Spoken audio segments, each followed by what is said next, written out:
En 270, Rome n'existe plus. La carte du monde est déchirée en 3 morceaux sanglants. L'empereur, Dieu vivant, sert désormais de marchepied au roi de Perse, et ce n'est pas une métaphore. L'argent vaut moins que les déchets, on peut s'en servir pour alimenter les fours. En 50 ans, 26 dirigeants se sont succédés, et presque chacun a fini avec une lame dans la gorge. Voici la chronique de la manière dont le plus grand empire est mort, mais a refusé de s'allonger dans son cercueil. Vous verrez 50 ans de chaos, et vous comprendrez comment un homme au masque d'or a tiré la civilisation de l'au-delà pour recevoir en retour un coup dans le dos de la part de ses meilleurs amis. Dans la tente de l'empereur, sur le Rhin, l'air ne sentait pas l'encens, mais la laine mouillée, la sueur rance et la menace contenue. Sur le trône siégeait Alexandre Sévère, le dernier espoir de Rome pour une vie paisible. Un jeune homme poli, cultivé, qui voulait sincèrement gouverner selon la loi. Mais au quartier général, aucun général ne le regardait vraiment. Leurs yeux perçaient la femme qui se tenait derrière lui. Julia Mamaea, la mère de l'empereur, ne se contentait pas de conseiller. C'était elle qui gouvernait l'empire. Des légats austères, couverts de cicatrices, plus nombreuses que leurs décorations, devaient attendre qu'une femme acquiesce. Pour la machine militaire romaine, ce n'était pas seulement une entorse au protocole, c'était une humiliation. Quand, dans un conseil de guerre, on discute de tactique et que le dernier mot revient à la mère du commandant, le respect pour l'autorité s'évapore instantanément. L'armée haïssait ce gouvernement de femmes, serrant les poignées des glaives jusqu'à blanchir les jointures. Le dénouement survint au printemps de 235. Des tribus germaniques franchirent le Rhin, pillant les villages et incendiant les récoltes. Les légions rugissaient d'impatience. Les soldats astiquaient leurs armures et aiguisaient le gladius. Ils attendaient l'ordre d'attaquer. Pour un légionnaire, la guerre n'est pas seulement un devoir, c'est le seul moyen de gagner sa vie. Le train de butin ennemi, c'est leur prime, les esclaves, c'est leur retraite. Et là, Alexandre commet l'erreur fatale. Il décide d'épargner des vies et de simplement acheter la paix. Des chariots chargés d'or romain se mirent en route vers le camp barbare. L'empereur payait pour la tranquillité. Les légionnaires virent leur butin légitime, l'or des barbares, filé hors de leur propre trésor, droit dans les mains de l'ennemi. Aux yeux des soldats, Alexandre n'avait pas seulement montré de la faiblesse, il leur avait volé leur argent. Dans la tente de l'empereur, ce ne furent pas des ennemis qui entrèrent, mais leurs propres centurions. La discussion fut brève. Alexandre Sévère et sa mère furent égorgés sur place, s'embrassaient, au milieu même du camp. Au-dessus du corps du prince assassiné, les légions cherchèrent un nouveau chef, et elles choisissèrent l'exact opposé de l'intellectuel Alexandre. Elles désignèrent Maximin le Thrace pour le manteau de pourpre. C'était un homme d'une taille gigantesque. Ancien berger, entré dans l'armée grâce à une force phénoménale, il lisait à peine et écrivait avec des fautes, mais il pouvait briser la mâchoire d'un cheval d'un coup de poing. Pour la première fois depuis 300 ans, le maître du monde était un homme que le Sénat n'avait pas confirmé. Il avait été choisi par une foule d'hommes armés, simplement parce qu'il était le plus fort et le plus cruel d'entre eux. Au moment où Maximin posa la couronne sur sa tête, l'ancienne Rome mourut. Les légionnaires comprirent une chose terrifiante. La source du pouvoir n'est pas à Rome, ni dans les lois, ni chez les dieux. Le pouvoir se trouve là où sont les légions. Le Sénat devint un décor vide. Désormais, n'importe quel commandant capable de promettre plus d'argent aux soldats pouvait se proclamer empereur. Le mécanisme était lancé. À partir de ce jour, Rome cessa d'être un État et devint un champ de bataille où tous combattaient tous. Si l'assassinat d'Alexandre Sévère fut le premier avertissement, l'année 238 fut une sirène d'alarme ininterrompue. Elle est entrée dans l'histoire comme l'année des 6 empereurs. 6 dirigeants en 12 mois. Ce n'est pas une crise politique, c'est une boucherie. Les événements s'enchaînèrent à une vitesse folle. En Afrique, on proclama empereur un père et son fils, les Gordiens. Un vieux gouverneur et son héritier décidèrent que leur heure avait sonné. Il tint 20 jours. Le gouverneur d'une province voisine, fidèle à Maximin, écrasa leurs troupes. Le fils mourut au combat, le père se donna la mort de chagrin. À Rome, le Sénat, pris de panique à l'idée de l'arrivée de Maximin, choisit encore 2 vieillards, Pupien et Balbin. Mais leur propre garde les haïssait. La garde prétorienne fit irruption au palais, les traîna dehors, les dépouilla, les rois de coups, puis traîna leurs corps à travers toute la ville avant de les jeter dans le Tibre. La guerre civile cessa d'être un événement, elle devint un mode de vie. Sortir acheter du pain et tomber sur le cadavre d'un empereur dans un fossé, c'était devenu normal. Toute cette carrousel sanglante tournait avec un seul carburant, l'argent. Le titre d'Auguste revenait à celui qui payait le plus. Le principe devint simple, une légion proclame son général empereur non parce qu'il est le meilleur stratège, mais parce qu'il a promis le donativum, le plus gras, la distribution d'argent lors de l'accession au trône. Les empereurs changeaient si vite que l'atelier monétaire n'avait même pas le temps de frapper de nouveaux portraits. La durée moyenne d'un règne tomba à 2 ou 3 ans. L'armée se transforma en une structure qui aspirait les ressources. Les soldats comprirent qu'un changement de pouvoir rapportait plus que la stabilité. Un nouvel empereur, une nouvelle prime. Un ancien empereur, un retard de solde. Pour nourrir cet abîme, il fallait trouver des ressources quelque part. Et pendant que les légions s'entretuaient avec délectation pour la pourpre, la véritable catastrophe se déroulait là où il ne restait plus personne, aux frontières. On retirait des garnisons entières, cohorte après cohorte de leur position. Des troupes du Rhin partaient vers l'Italie pour placer leurs candidats. Les légions du Danube marchaient sur Rome pour récupérer des dettes. Les forteresses se vidaient, les tours de guerre restaient sans sentinelle. La frontière se retrouva grande ouverte. Les barbares, qui pendant des siècles avaient eu peur même de regarder en direction des aigles romaines, découvrirent soudain que la route était libre. Personne ne tirait depuis les murs, les patrouilles avaient disparu. Germains, Goths, Carpes se déversèrent dans les provinces. Les villes riches se retrouvèrent sans défense. Le pillage prit une ampleur colossale, mais il n'y avait personne pour protéger le pays. L'armée était trop occupée à extorquer ses primes au prochain homme de paille sur le trône. Le système financier, surchargé par ses dépenses, commença à craquer. Il n'y avait pas assez d'argent pour tout le monde, et les empereurs inventèrent un plan fatal pour remplir le trésor. Les empereurs, coincés entre des légionnaires avides et un trésor vide, ne pouvaient pas lever davantage d'impôts. Ils choisissaient donc la voie la plus simple. Ils se mirent à dégrader la monnaie. Au début du siècle, le denier romain et son grand frère, l'antoninien, étaient une devise solide à laquelle on faisait confiance de la Bretagne jusqu'à l'Inde. C'était de l'argent véritable. Mais à chaque nouveau coup d'État, la teneur en métal précieux chutait. D'abord imperceptiblement, 90%, 80%. Au milieu du siècle, il ne restait plus que 50% d'argent dans les pièces. Et en 270, l'antoninien n'était plus qu'un misérable disque de cuivre contenant à peine 2% d'argent. L'atelier monétaire appliquait une technique de plaquage.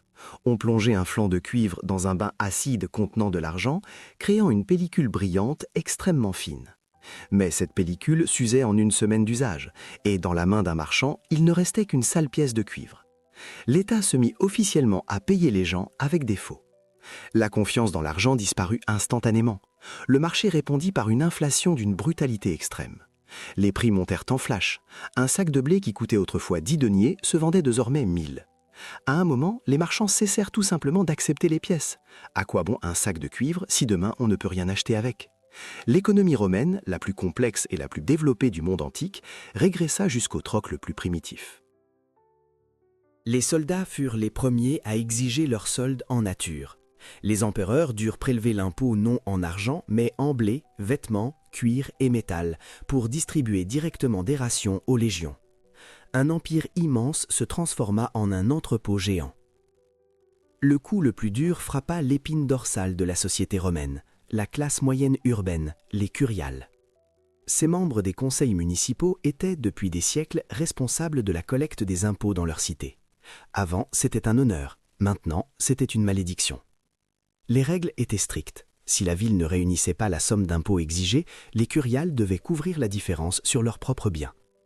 Quand la monnaie se déprécia et que le commerce s'arrêta, collecter l'impôt devint impossible. L'État vint chez les curiales et prit tout.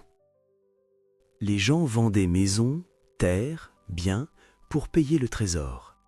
Des milliers de citoyens riches et actifs furent ruinés. Il n'existait qu'un seul salut, la fuite. Ils abandonnaient leurs maisons en ville et partaient se cacher à la campagne, sous la protection de grands magnats fonciers capables de repousser les percepteurs grâce à leurs gardes privés. Les villes, centres de la civilisation antique, commencèrent à se vider. Bibliothèques, thermes, théâtres fermaient, faute de moyens pour les entretenir. Le tissu social se déchirait. Mais l'effondrement économique pâlit quand, à l'horizon, apparurent des navires venus d'Afrique. Dans leur cale arrivait un ennemi avec lequel on ne pouvait ni négocier, ni le tuer à l'épée. Elle vint d'Éthiopie. Au début, on la prit pour une simple fièvre saisonnière, mais très vite, il devint clair qu'il s'agissait d'une épidémie qui frappait des villes entières et des armées. Le Romain du IIIe siècle y vit la colère des dieux. L'évêque de Carthage, Cyprien, dont cette pandémie portera le nom, a laissé des descriptions de la maladie. Il parlait d'une fièvre sévère, d'une grande faiblesse, d'ulcères et d'hémorragie. Les gens perdaient souvent leur force si vite qu'ils ne pouvaient ni travailler ni combattre. À Rome, au pic de l'épidémie, on mourait à raison de 5000 personnes par jour. Les funérailles ne suivaient tout simplement plus le rythme. Le choc pour l'armée fut catastrophique. Dans les camps militaires surpeuplés, la contagion se propageait instantanément. Des légions entières se transformaient en hôpitaux. Les garnisons dépérissaient, laissant les forteresses vides. Les contribuables devenaient moins nombreux, on ne savait plus où trouver des recrues. Dans la panique, la société chercha des coupables. Pourquoi les dieux se détournaient-ils de Rome? L'empereur Trajan trouva la réponse. Il décida que tout venait des traîtres à la foi, les chrétiens. Il refusait d'offrir des sacrifices à Jupiter et à l'empereur, et selon la logique de Dès, c'était cela qui avait offensé le ciel. Un édit fut publié, déclenchant une vague de terreur. Chaque citoyen devait offrir publiquement un sacrifice aux dieux romains et recevoir un certificat officiel, un libellus. Ceux qui refusaient étaient déclarés ennemis de l'État. Les persécutions de masse commencèrent. Des voisins dénonçaient des voisins. On traînait des chrétiens dans les arènes. On les torturait, on les exécutait. Mais au lieu de souder l'Empire, cela l'acheva de le déchirer. La société sombra dans une atmosphère de peur et de méfiance, tandis que les autorités gaspillaient leurs ressources à traquer des ennemis intérieurs et à vérifier des certificats de sacrifice. Les véritables ennemis arrivèrent aux portes. Les Goths, profitant de la faiblesse de Rome, réussirent l'impossible. Eux, peuple des forêts, qui n'avaient jamais vu la mer, construisirent une flotte. Des centaines d'embarcations sortirent en mer Noire et dans la mer Égée. Les barbares débarquaient là où on ne les attendait pas depuis des siècles. Athènes, Corinthe, Sparte, des joyaux de l'Antiquité furent pillés. À Éphèse, ils incendièrent l'une des 7 merveilles du monde, le temple d'Artémis. Les colonnes de marbre s'effondrèrent, le toit s'écroula dans les flammes. La Méditerranée, que les Romains appelaient fièrement Mare Nostrum, notre mer, cessa d'être sûre. Des pirates barbares régnaient sur les routes commerciales, achevant de briser l'économie. Rome était meurtrie, malade et terrorisée. Mais le coup le plus effrayant se préparait à l'Est, où l'ambition d'un roi menaçait d'effacer l'empire de la surface de la terre. Pendant que Rome luttait contre la peste, une nouvelle force s'éveilla à l'Est. La Parthie, l'ancien rival, tomba. À sa place surgit l'empire des Sassanides, jeune, agressif et fanatique. Le nouveau roi de Perse, Shapur Ier, ne voulait pas seulement piller la frontière. Il souhaitait chasser les Romains d'Asie et restaurer les frontières de l'ancien empire perse. Pour Shapur, Rome n'était pas un partenaire, mais un ennemi à détruire. L'empereur romain Valérien rassembla une armée et marcha vers l'est. La force était immense, mais épuisée par la peste et les marches. En 260, sous les murs d'Édesse, l'impensable se produisit. L'armée romaine fut encerclée. Les provisions s'épuisèrent. Les soldats mouraient de maladie. Valérien, voulant sauver ses hommes, alla négocier avec Shapur. Il ne revint pas. Pour la première fois dans l'histoire de Rome, un empereur vivant tomba aux mains de l'ennemi. Il ne mourut pas au combat, l'épée à la main. Il ne se suicida pas. Il se rendit. Ce fut un choc pour tout le monde antique. Le représentant des dieux sur terre, l'Auguste, le maître du monde, devenait un esclave. Le destin de Valérien devint une légende. Shapur en fit un trophée vivant. Les sources romaines et perses divergent sur les détails, mais l'essentiel est le même. On humiliait l'empereur méthodiquement et publiquement. La version la plus célèbre affirme que Shapur utilisait le dos de l'empereur romain comme marchepied pour monter à cheval. Chaque fois que le roi de Perse passait le pied dans l'étrier, il marchait sur le dos de Rome. Quand Valérien finit par mourir de honte et d'épuisement, ses supplices ne s'arrêtèrent pas. On lui arracha la peau, on la bourra de paille, on la peignit en rouge et on la suspendit dans le principal temple de Perse. Shapur montrait cette épouvanterie à tous les envoyés romains. « Regardez, voici votre empereur. » C'était un signal pour le monde entier. Rome n'est plus invincible. Rome peut être battue. Rome peut être humiliée. Rome peut être détruite. Les Provences, voyant que le centre n'était même plus capable de protéger son propre empereur, comprirent une chose, il faudrait se sauver soi-même. Si Rome ne peut pas envoyer de légions, nous créerons les nôtres. Si Rome ne peut pas donner un empereur, nous choisirons les nôtres.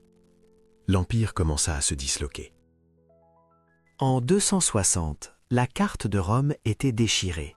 Au lieu d'un seul empire, il y en avait 3. Et ce n'est pas une crise politique, c'est l'effondrement d'un pays. À l'ouest, les gens en avaient assez d'attendre la mort. La Gaule, la Bretagne et l'Hispanie firent sécession. Le général Posthume détacha ses terres non pour la gloire, mais pour survivre. Il créa l'Empire des Gaules, sa version de Rome. Il avait son propre sénat, ses propres consuls et surtout sa propre armée, qui protégeait réellement la frontière sur le Rhin au lieu de courir en Italie pour se partager le pouvoir. Les provinciaux le soutenaient. Enfin, les impôts servaient à défendre leur foyer, au lieu de disparaître dans la capitale. Et à l'est, une autre partie se jouait. Au centre, Zénobie, reine de Palmyre. Cette femme était plus dure que n'importe quel général. Veuve, régente, souveraine. Pendant que Rome pansait ses plaies, elle s'empara, sous prétexte d'aide, de la Syrie, de la Palestine, puis frappa le coup mortel. Elle prit l'Égypte. Pourquoi est-ce mortel? Parce que l'Égypte, c'est le pain. Rome ne cultivait pas assez de blé, elle l'importait. Zénobie coupa tout simplement les livraisons. À Rome, la famine éclata, les prix explosèrent, la foule se révolta dans les rues. Dans son palais du désert, Zénobie se proclama impératrice et revendiqua de fait le pouvoir. Sur la carte de l'époque, de la grande puissance, il ne restait qu'un misérable tronçon, l'Italie, l'Afrique et les Balkans. Cette vraie Rome se retrouvait coincée entre un ouest puissant et un est riche. Pas d'argent, pas de nourriture, personne n'écoute l'empereur. On aurait dit que l'histoire de Rome était terminée. Mais dans ces ténèbres, un homme apparut et décida qu'il était trop tôt pour enterrer l'Empire. Aurélien entra en scène. Et il n'est pas venu négocier, il est venu détruire les ennemis. En 270, alors que Rome semblait condamnée, le pouvoir revint à Lucius Domitius Aurélien. Ce n'était ni un politicien, ni l'héritier d'une grande famille. Il avait gravi tous les échelons depuis le bas. Un soldat qui dormait à même le sol, mangeait au chaudron commun et haïssait le vol plus encore que les ennemis. Sa discipline était légendaire. Un jour, il surprit un soldat qui avait volé une poule à un paysan du coin. Le châtiment fut terrible. Aurélien ordonna qu'on attache le coupable à 2 arbres pliés, puis qu'on les relâche. Le soldat fut déchiré en 2. Dans une armée où un homme sur 2 était prêt à trahir pour de l'argent, seule une cruauté de ce genre pouvait rétablir l'ordre. Aurélien ne comprenait que le langage de la force, et il dut l'employer immédiatement. La guerre arriva jusqu'au seuil de Rome. Les barbares alamans, sentant la faiblesse, envahirent l'Italie. Les Romains perdirent la première bataille près de Plaisance. Le soir de ce jour-là, la panique saisit Rome. Les gens muraient leurs portes, cachaient l'or et attendaient la fin. Le Sénat, horrifié, offrait des sacrifices humains pour apaiser les dieux. Mais Aurélien agissait. Il rassembla les restes des troupes, se réorganisa et rattrapa les barbares près de Pavie. Là, il les anéantit complètement. Les Alamans furent massacrés, la menace écartée. Pourtant, l'empereur comprenait. L'époque où le seul nom de Rome protégeait les frontières était révolue. Il fit alors ce qui devint le monument de son temps. Il ordonna d'entourer Rome d'un mur. Pendant 500 ans, Rome avait été une ville ouverte. Elle n'avait pas besoin de fortifications, parce que ses murailles étaient ses légions, quelque part sur le Rhin et l'Euphrate. Désormais, les pires s'étaient contractés. La construction du mur d'Aurélien fut l'aveu d'un fait. La capitale n'était plus en sécurité. Il fallait verrouiller ses portes. Après avoir sécurisé l'arrière et enchaîné la ville à la pierre, Aurélien tourna l'armée vers l'est. Là, dans les sables, régnait Zénobie, convaincu que Rome était trop faible pour la guerre. Aurélien marchait vers l'est avec la réputation d'un commandant impitoyable. Les villes d'Asie mineure fermaient leurs portes en voyant ses enseignes. Et c'est alors qu'arriva une histoire qui montre que l'empereur savait être souple. La ville de Tiane refusa de se rendre. Furieux, Aurélien déclara devant les rangs : « Je prendrai cette ville, et je n'y laisserai vivant pas même un chien. » Les légionnaires y virent la promesse d'un massacre et d'un pillage total. La ville tomba grâce à un traître. Les soldats, déjà avides de butin, rappelèrent à l'empereur : « Tu as promis de tuer tout le monde, même les chiens. » Aurélien répondit : « Exact, tuer tous les chiens. » Les légionnaires restèrent stupéfaits, mais exécutèrent l'ordre. On tua les animaux et on épargna les habitants. Ni pillage, ni exécution. La rumeur se répandit aussitôt. Avec l'empereur, on peut traiter. Il ne détruit pas les villes qui se rendent. Cela marcha mieux que n'importe quelle machine de siège. Les villes de Syrie commencèrent à ouvrir elles-mêmes leurs portes, apportant les clés et des vivres. Aurélien économisait temps et force, avançant rapidement. Mais près d'Antioche, à Imaé, l'armée de Palmyre l'attendait. La force de frappe ennemie, c'était les clibanaires, une cavalerie lourde où le cavalier, comme le cheval, était entièrement enfermé dans l'armure. Une charge frontale d'une telle masse balayait tout sur son passage. Aurélien le savait, dans un choc direct, son infanterie périrait. Il utilisa donc la ruse. Dès que les cavaliers de Zénobie attaquèrent, la cavalerie légère romaine se replia. Les Palmyréniens se lancèrent à leur poursuite. C'était un piège. Les Romains ne fuyaient pas, ils épuisaient l'ennemi. Sous le soleil syrien, la lourde armure se transforma en fournaise. Après quelques kilomètres, les chevaux palmyréniens commencèrent à s'effondrer d'épuisement et de chaleur. Alors, les Romains firent volte-face. Les cavaliers, lourds et fatigués, furent renversés, puis achevés au sol. La meilleure armée de l'Orient fut écrasée. Zénobie comprit qu'elle avait perdu. Elle abandonna sa capitale, Palmyre, et tenta de fuir vers les Perses sur un dromadaire rapide. Il ne lui fallait qu'une chose, franchir l'Euphrate. Mais les détachements romains furent plus rapides. La reine fut capturée au passage. On la conduisit devant Aurélien. Tout le monde s'attendait à une exécution, mais l'empereur choisit autrement. Une reine vivante, enchaînée, c'est un symbole de victoire. Il lui laissa la vie pour la montrer au peuple de Rome. Les livraisons de blé vers l'Italie reprirent. Le séparatisme oriental fut écrasé. Aurélien tourna les yeux vers l'ouest. Là, en Gaule, l'attendait son dernier adversaire. Tétricus, empereur de l'Empire des Gaules, se trouvait dans une situation désespérée. Son armée avait cessé depuis longtemps de lui obéir. Les soldats exigeaient de l'argent, menaçaient de se mutiner et imposaient leur volonté. Tétricus n'était pas un souverain, c'était un otage avec un titre. Il décida alors un geste que beaucoup auraient appelé une trahison. Il écrivait à Aurélien une lettre secrète pour demander de l'aide. Il y cita Virgile. « Invincible, délivre-moi de ces malheurs. » Tétricus demandait qu'on lui retire le pouvoir, mais qu'on lui laisse la vie. En 274, près de Chalon-sur-Marne, deux armées romaines se rencontrèrent. Des milliers de soldats se préparaient au combat. Au début de la bataille, Tétricus fit l'impensable. Il quitta sa ligne et passa du côté d'Aurélien, abandonnant ses légions. Les soldats gaulois, voyant la fuite de leur empereur, ne se rendirent pas. Ils se retrouvèrent pris au piège, pas de retraite possible, l'ennemi devant eux. Ils choisirent de se battre. Ce fut un massacre absurde. Les hommes de Tétricus combattaient avec la fureur des condamnés, défendant non plus un souverain, mais leur honneur et leur vie. Aurélien brisa leur résistance. Le champ était couvert de corps de Romains, tués par des Romains. Pour Aurélien, c'était un résultat avantageux. Les éléments les plus dangereux et les plus mutins de l'armée gauloise avaient été éliminés. L'Empire redevint un. Le temps du triomphe arriva. Rome vit un cortège comme on n'en avait pas vu depuis des siècles. On menait des éléphants, des tigres, on transportait les trésors capturés. Mais le spectacle principal, c'étaient les prisonniers. Zénobie, reine de Palmyre, avançait en chaîne d'or. Elles étaient si lourdes que des serviteurs les soutenaient pour qu'elles puissent marcher. Derrière elles venait Tétricus. 2 souverains qui, peu avant Pan, se partageaient le monde, marchaient désormais comme des trophées. Le peuple exultait. Aurélien se tenait sur son char, recevant les honneurs. On le proclama ne suffit pas. Pour empêcher un nouvel éclatement, il fallait une idée capable d'unifier. Il décida donc de mener une réforme religieuse. Aurélien voyait que l'ancienne religion ne tenait plus la société. L'Empire avait besoin d'une seule volonté et d'un seul centre. L'empereur institua le culte d'État de Sol Invictus, le soleil invaincu. L'idée était simple et efficace. Dans le ciel, un seul soleil qui donne la vie. Sur terre, un seul empereur qui donne la loi. Cela bâtissait une verticale de pouvoir strict. Pas de débat, seulement l'obéissance. C'était un pas vers le monothéisme, destiné à renforcer l'autorité du souverain par une sanction divine. Mais on ne calme pas le peuple avec la religion seule.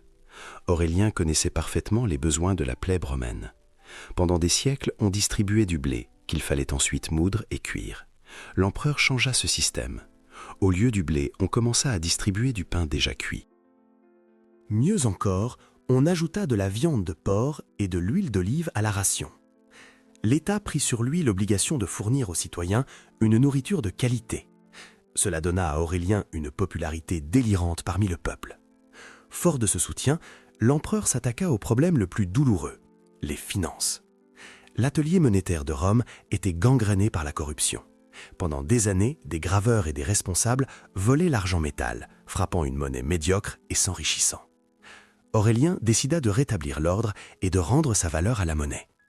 La réponse fut brutale. Les fonctionnaires déclenchèrent une révolte armée. Le chef du trésor, Félicissimus, poussa les ouvriers de l'atelier monétaire à la rébellion. Ce fut une véritable guerre dans les rues de Rome, sur la colline du Caelius. Les mutins s'armèrent et opposèrent une résistance acharnée. Aurélien dut employer l'armée contre ses propres serviteurs. 7000 soldats périrent dans les combats. C'était un prix immense pour lutter contre la corruption, mais l'empereur l'emporta. La révolte fut écrasée, les meneurs exécutés. On aurait dit que le pouvoir d'Aurélien n'avait plus de limite. Mais c'est précisément son intransigeance et sa dureté qui causèrent sa perte. L'empereur ne pardonnait pas les erreurs, et son entourage vivait dans une peur permanente. En 275, Aurélien préparait une campagne contre la Perse. Il voulait venger l'humiliation de Valérien et écraser définitivement l'ennemi. Mais, dans son propre camp, un complot mûrissait. Officiers et fonctionnaires le savaient, l'empereur punit la moindre faute. Corruption, mensonge, erreur, tout se payait de la mort. La peur paralysait son état-major. Le secrétaire de l'empereur, nommé Héros, commit une faute de service. Aurélien repéra le mensonge et le menaça d'un châtiment. Le secrétaire comprenait ce que cela signifiait, l'exécution. Pour se sauver, Héros se lança dans la falsification. C'était un maître en la matière, capable d'imiter l'écriture de l'empereur. La nuit, il dressa une liste d'officiers prétendument condamnés à mort. Il y inscrivit les noms des généraux les plus influents de la garde prétorienne et y ajouta le sien pour rendre le tout crédible. Le matin, il montra ce document aux officiers en affirmant qu'il l'avait trouvé chez l'empereur. Les généraux virent leurs noms. Ils se souvenaient de la cruauté d'Aurélien, des exécutions, des répressions. Personne ne mit en doute l'authenticité de la liste. La peur pour leur propre vie l'emporta sur le serment. Ils décidèrent de tuer l'empereur avant qu'il ne les tue. Les conjurés tendirent une embuscade à Aurélien en Thrace, sur la route, alors qu'il n'avait qu'une petite escorte. L'homme qui avait restauré l'Empire tomba sous les épées de ses propres commandants. La tromperie fut révélée rapidement. Quand les généraux comprirent qu'ils avaient été manipulés et qu'aucun ordre d'exécution n'avait existé, leur colère s'abattit sur le secrétaire. Héros fut exécuté, jeté aux bêtes sauvages. Aurélien fut enterré avec les honneurs et divinisé. Mais Rome se retrouva une fois de plus sans chef fort, à cause de l'intrigue et de la peur. Aurélien ne régna que 5 ans. En si peu de temps, il accomplit l'impossible. Il réunit un empire brisé, renforça les frontières et mena des réformes essentielles. Sans ces actions, Rome aurait pu tomber dès le IIIe siècle, et l'histoire de l'Europe aurait pris une autre direction. Les murs qu'il fit construire autour de la capitale tiennent encore aujourd'hui, comme un rappel de cette époque. Il offrit à l'État 200 années d'existence supplémentaires. Mais le prix du salut fut élevé. Rome survécut, mais changea pour toujours. L'époque des libertés civiques s'acheva. Le pouvoir de l'empereur devint absolu et despotique. Les réformes d'Aurélien tracèrent la voie vers un nouveau système de gouvernement, le dominat, où le souverain n'était plus le premier parmi ses pairs, mais le maître des sujets. La crise du IIIe siècle montra que même de l'abîme le plus profond, il existe une sortie, si un homme à la volonté de fer prend la barre. Le chaos fut vaincu, mais pour survivre, Rome dut sacrifier sa liberté.